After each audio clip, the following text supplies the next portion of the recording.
Donc je vais vous parler un peu de mes différentes étapes pour que ça puisse faire en fait des parallèles dans vos vies. C'est pas Stéphanie qui raconte son histoire parce que ça n'a aucun intérêt en fait. C'est vraiment qu'est-ce que ça vient réveiller en vous, quelle prise de conscience, tiens qu'est-ce que j'aimerais mettre en place, ah tiens ben moi j'ai vécu ça et ça faisait partie de mon éveil et ça c'était un cadeau mal emballé et j'en ai fait une force. Voilà, vraiment faites ce parallèle dans vos vies, c'est important. Alors, ben moi, ça a commencé en 2000. En 2000, je fais mon premier voyage en Indonésie. Donc, Java, Bali, je pars un mois. Et ben, je découvre en fait une autre façon de voir la vie, une spiritualité, des gens qui ne voient pas la même chose que moi. Donc, ça vient perturber tout ce que j'avais fondé dans ma personnalité, ma façon de voir la vie. Donc ça bouscule des choses, la vie, la mort. Ils ont une grande dévotion, une grande pratique de la spiritualité. Il y a aussi de la religion, mais il y a quand même une grande spiritualité. Donc déjà, ça vient me bousculer. Et puis, en fait, je deviens boulimique de connaissances. Je lis tous les livres de développement personnel, spirituel. Enfin, pas tous, parce qu'il y en a des milliers, mais j'en lis énormément. Et je fais des ateliers, des conférences, enfin, je baigne dans ce milieu et ça me passionne. Et puis en 2004, en fait, je suis confrontée à ma propre mort. J'ai 29 ans à l'époque et j'avais jamais pensé à ma propre mort. Et on est tous un peu comme ça en fait. On sait qu'on va mourir un jour ou l'autre, que nos proches vont mourir un jour ou l'autre, mais on fait comme si ça n'existait pas. Parce qu'on a la trouille en fait. Et donc déjà l'Asie, parce que du coup suite à l'Indonésie, je suis partie tous les ans en Asie. Je me sentais vraiment comme chez moi. Et je partais une fois, 2 fois, jusqu'à 4 fois par an en Asie. Donc j'ai baigné dans ces traditions-là. Et déjà j'avais une approche différente de la mort. Mais là, j'ai été confrontée à la mienne. J'étais en Thaïlande à ce moment-là et j'ai eu une appendice péritonite sur une toute petite île, pour ceux qui ont déjà été en Thaïlande, sur l'île de Koh Tao. Donc en 2004, l'île de Koh Tao, il n'y a pas de voiture, il y a 2 ou 3 4x4, mais donc il n'y a pas d'hôpitaux, c'est sûr. Et en fait, le médecin me dit non, c'est pas l'appendicite, c'est une tourista, et du coup il me met sur un lit de camp comme ça pendant une semaine. Et au bout d'une semaine, en voulant aller aux toilettes, alors que j'étais moitié comateuse depuis une semaine, je m'effondre et en fait, ça se déchire dans mon ventre et pour moi, c'est la fin.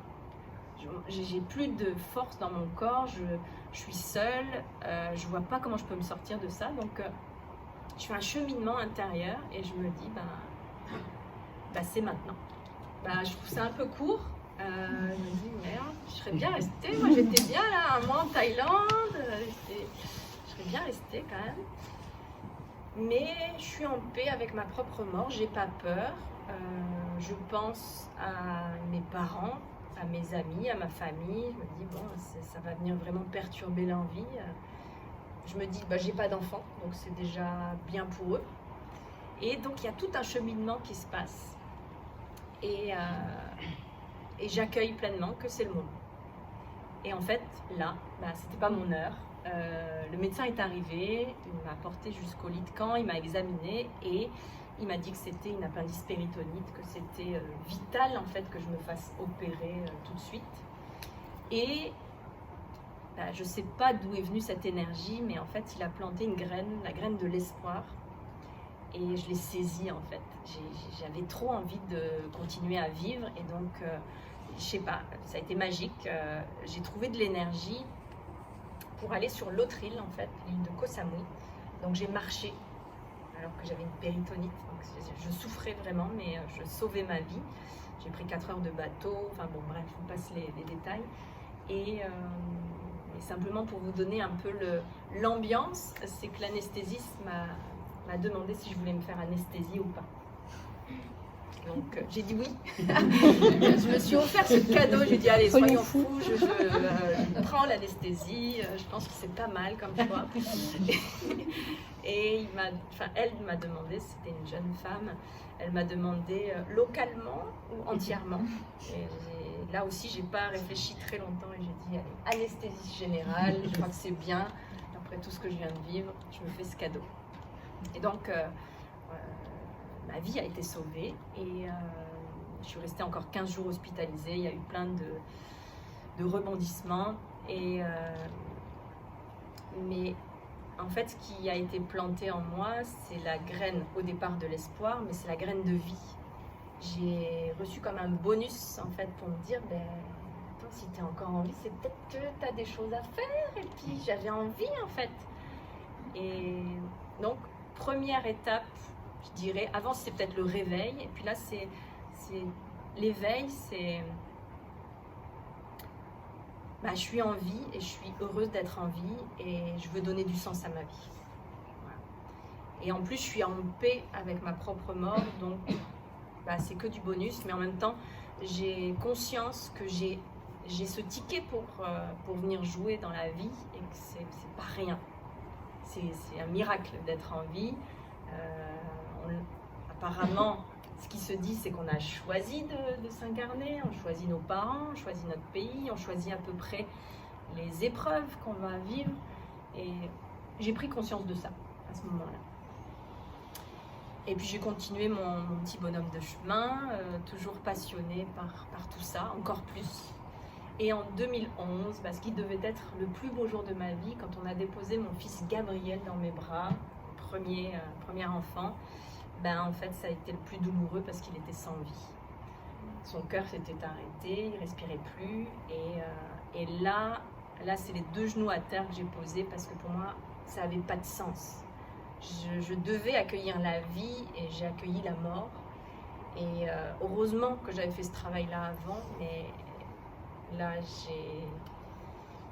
ça a basculé en fait. Ma vie a perdu tout son sens. Je ne comprenais pas. C'est quoi la vie? C'est quoi la mort? C'est quoi Dieu? Pourquoi il me fait ça? Qu'est-ce que j'ai fait de mal? Je culpabilisais, j'en voulais à la terre entière. J'étais d'une tristesse sans nom, bien évidemment. Et puis, il y a l'amour. L'amour m'a sauvée, en fait, par 3 biais différents, on va dire. Le premier biais, c'est vrai que parfois on a des étapes de vie qui sont difficiles. Ma mère avait un cancer du sein en même temps que en fait, elle se faisait opérer de sa tumeur la semaine d'après mon accouchement. Donc c'était quand même une période assez difficile pour nous. Mais ça a été un cadeau pour toutes les deux parce que j'ai eu envie d'être là pour elle, comme elle a eu envie d'être là pour moi. Et en fait, en se soutenant, je suis restée. Parce que j'avais qu'une envie, en fait, c'était de mourir à ce moment-là. J'avais envie de rejoindre mon fils. C'était la seule chose qui comptait pour moi, c'était d'être avec lui.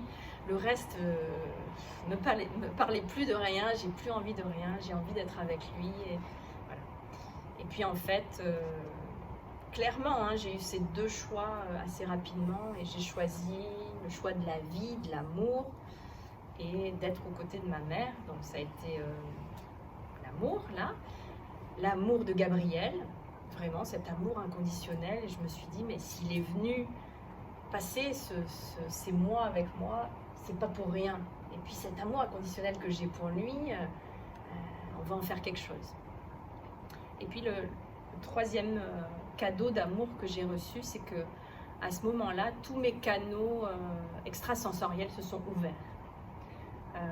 Alors, un cadeau, oui et non, parce que j'ai eu très peur en fait, je me demandais vraiment ce qui se passait, mais avec le recul, je vois que c'est un vrai cadeau. Donc, tout ça, je ne vous l'avais pas partagé, c'est des nouvelles petites choses. Donc, mes canaux se sont ouverts, j'ai eu la chance de voir Gabriel, de lui parler, il y a vraiment un lien qui s'est fait. Et puis la première nuit où je suis rentrée de la maternité, il y a eu une présence féminine très lumineuse qui est venue dans ma chambre, qui a tout éclairé, qui m'a parlé d'une voix très douce et j'ai été vraiment dans cet amour inconditionnel. Et il y a cette foi en fait qui s'est installée. Donc d'un côté, mon âme reconnaissait, ah ça y est, voilà, il y a cette paix, il y a cet amour inconditionnel, je le regoute, je sais que c'était là, mais j'avais oublié. Et en même temps, il y a le petit humain, la maman blessée en moi qui elle, est en révolte, qui se dit, ouais, toi, t'es bien là, tu crois à l'amour inconditionnel, à Dieu, mais moi, je suis en colère contre Dieu. Moi, non. Parce que s'il fait ça, pourquoi il fait ça? Tu vois, voilà, je dois accueillir la vie, j'accueille la mort, mais il y a quelque chose qui ne va pas. Donc mon mental, il disjoncte à ce moment-là. Et aujourd'hui, je parle de cadeaux mal emballés. Vous en avez tous et toutes eu des cadeaux mal emballés. C'est un deuil, c'est une maladie, c'est une séparation, c'est un licenciement, une faillite. Bref, on pose un genou à terre. Et puis on s'aperçoit des années plus tard que c'était un réel cadeau de transformation. Et donc aujourd'hui, ça fait 10 ans, donc il y a eu des étapes. Je peux dire que c'était un réel cadeau et c'est un privilège aujourd'hui pour moi d'être la maman d'un ange parce qu'il a changé complètement ma vie. Donc voilà. Donc suite à ça, j'ai écouté pleinement mon cœur. Donc j'ai quitté le travail que j'avais qui en fait n'était pas du tout aligné avec qui j'étais. J'étais dans l'industrie pharmaceutique et mais ça m'a apporté beaucoup pendant plusieurs années. Déjà prendre la parole en public, ça me facilite aujourd'hui, donc ça avait sa place, mais c'était plus du tout aligné avec qui j'étais. Donc j'ai quitté mon travail et puis j'ai écouté mon cœur et mon cœur me disait clairement va en Asie. Ça, c'était pas une surprise, mais auprès des enfants. Et auprès des enfants qui, eux, n'ont pas de maman. Déjà, ça me donne des frissons, tu vas trouver pleinement ta place parce que de toute façon, c'est là où tu dois aller. En fait, ce qui me faisait extrêmement souffrir, c'est que tout cet amour maternel que j'avais, mais que je ne pouvais pas donner physiquement. Et quand on retient cet amour, c'est là où ça fait mal. Et en fait, j'étais dans cet orphelinat, ils étaient 150 enfants, de 2 jours à 20 ans, et j'ai pu donner cet amour inconditionnel. Donc j'étais une maman sans enfant, eux étaient des enfants sans maman, et en fait on s'est trouvés, on s'est guéris, on s'est aimés, et je me suis sentie à ma place. Donc j'ai créé l'association Gabriel, et qui soutient maintenant des milliers d'enfants en Inde et au Vietnam. Donc ça a tout son sens quand on prend la hauteur du P2 de notre âme, parce que sinon si on reste dans la personnalité, dans l'ego, ça n'a pas de sens tout ça. Et je l'ai senti à un moment que je pouvais rester en tant que victime. D'ailleurs longtemps j'ai raconté mon histoire parce que j'avais besoin de la raconter déjà, et puis je voyais dans les yeux des gens comme ma pauvre en fait. Et en fait maintenant j'ai plus du tout envie qu'on voit ça, j'ai envie qu'on voit la chance que j'ai eue et la chance que j'ai d'être la maman d'un ange qui me guide depuis toutes ces années. Et donc ça a été la plus belle transformation, et c'est pour moi ça fait partie du chemin d'éveil. Voilà. Et c'est pour ça que je l'avais nommé de la souffrance à la conscience. Parce que cette contraction extrême m'a amenée à la plus belle des expansions. Mais voilà, moi sincèrement, je pense que c'était écrit qu'on l'avait choisi l'un et l'autre. Et j'ai eu confirmation par la suite qu'on s'est déjà accompagné dans plusieurs vies. Et voilà, dans cette vie-là, j'avais choisi de vivre ça. Et je suis en paix maintenant avec ça. Mais ça a été tout un processus. J'en ai enlevé quelques-unes, des couches. Donc ça, c'est la 3e étape. 4e étape. Qu'est-ce que j'avais mis Vipassana. Ma première expérience Vipassana. Donc il y en a peut-être qui connaissent, qui l'ont peut-être même déjà fait. C'est 10 jours de retraite méditative, 10 heures de méditation par jour, dans le silence. Et coupé de tout en fait, on n'a pas de livre, pas de cahier, pas de crayon, pas de portable bien sûr, et on parle à personne. Donc on plonge vraiment à l'intérieur de nous, 10 heures par jour. C'est pas une expérience qui est facile à faire, mais qui est tellement enrichissante et libératrice en fait que il s'est passé vraiment de grosses libérations pendant cette première expérience Vipassana. C'était en 2019 et ça a été un grand chamboulement parce que après ces 10 jours, j'ai libéré plein de choses et j'ai de nouveau été alignée, j'ai vu clair dans ce que je voulais et je suis passée à l'étape d'après. Donc pour ceux qui me connaissent depuis 2019, même plus,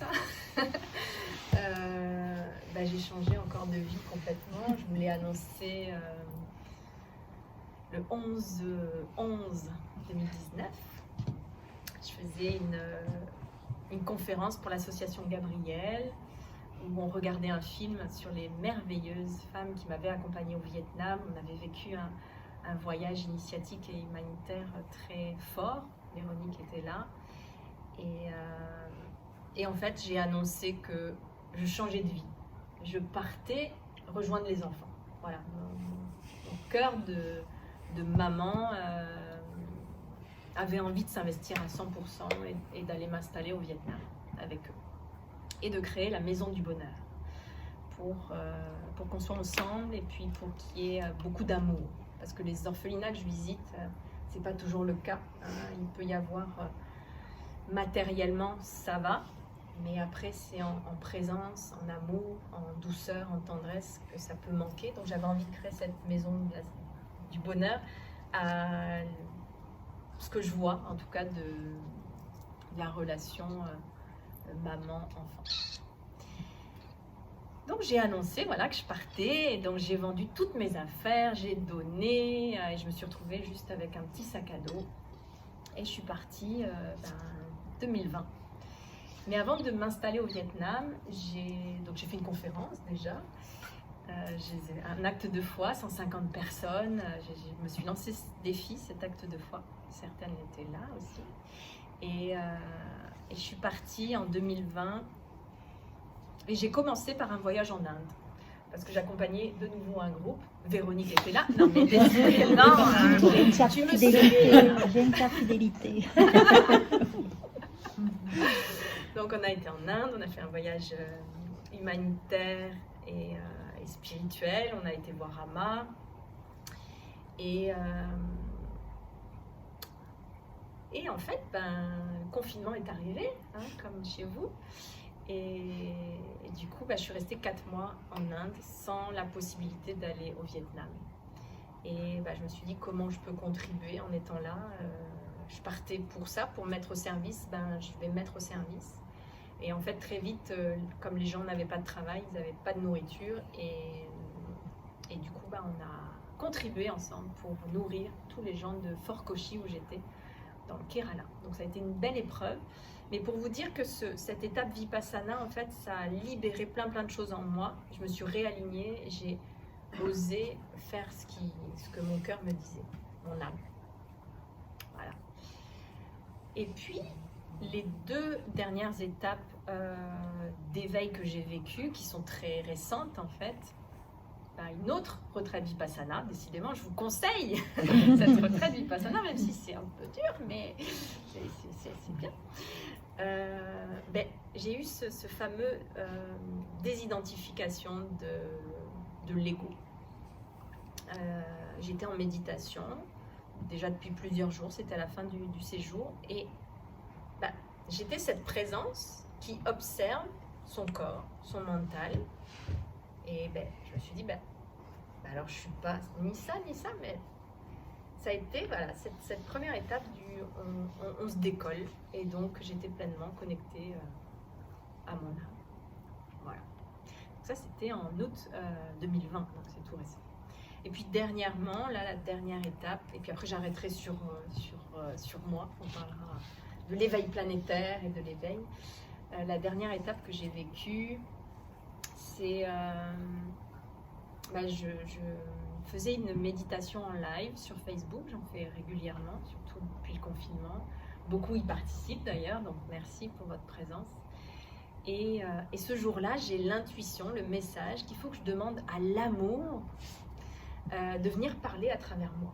Donc je me mets en retrait et pendant cette méditation, c'est l'amour qui s'adresse aux personnes qui sont là. Donc c'est très puissant pour celles qui reçoivent, enfin pour ceux et celles. C'est vrai qu'il y a beaucoup de femmes, mais il y a quand même quelques hommes pendant ces méditations, je veux dire.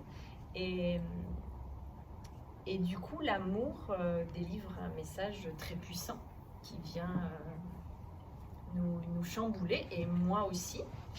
Et puis à la fin de cette méditation, le hasard, qui n'existe pas, qui est Dieu qui voyage incognito, mais fait que je peux me connecter avec Tom. Tom, c'est l'adolescent en fait chez qui je vivais en Inde, qui a une voix d'ange et avec qui on chantait des mantras pour récolter de l'argent et nourrir les familles. On n'arrivait jamais à se connecter, et puis là en live on arrive à se connecter. J'arrive à mettre en duo sur Facebook. Génial, beau cadeau, voilà. C'était puissant. Et on chante des mantras, et à un moment il chante un mantra que je lui ai appris alors qu'il en connaît quand même pas mal, surtout en sanskrit. Et là il me chante un mantra amérindien que je lui ai appris, Eyamayo. Et là en fait je suis submergée en fait par cet amour. Je refais le fil de l'Inde, tout ce qu'on a vécu, et c'est très puissant. Et donc j'éteins le live, mais je suis complètement, je sais pas, dans un état second. Je gère comme ça dans la maison. Je sais pas trop quoi faire, ça dure toute la journée. Et puis à un moment, encore, j'ai cette intuition de si tu parlais à l'amour, mais pour toi, l'amour a besoin de te parler à toi. Ok, donc je me pose en méditation. C'est un peu... c'est la magie, hein. Vous me suivez dans mon histoire, mais faites des parallèles avec vos vies. Donc je me pose en méditation, et là, l'amour s'adresse à moi, et c'est extrêmement puissant. Donc,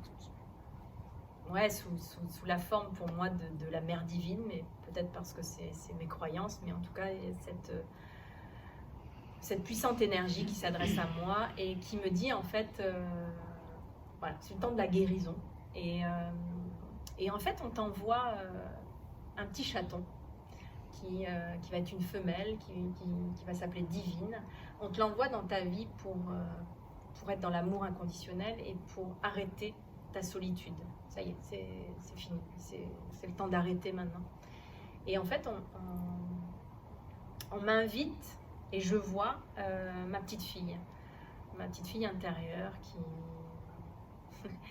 qui est seule, parce que je suis fille unique et que mes parents travaillent beaucoup. Et en fait, elle s'est toujours persuadée, cette petite fille, qu'elle était bien seule.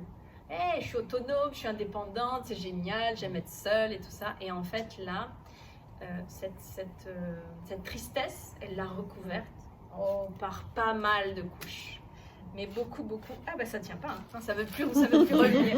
Bon, elle l'a recouverte. Et en fait, là, par cet amour puissant, on enlève cette protection. Et là, donc, on s'effondre l'une et l'autre, on pleure énormément. Mais il y a une grosse libération qui a lieu. Et je prends conscience en fait de la tristesse, de cette solitude, de la blessure d'abandon, de rejet, mais à un autre niveau, vraiment une couche encore bien plus profonde. Et puis ensuite on s'amuse ensemble et on danse ensemble. Et là, c'est là où ça devient intéressant. Suivez-moi bien, hein, quand même.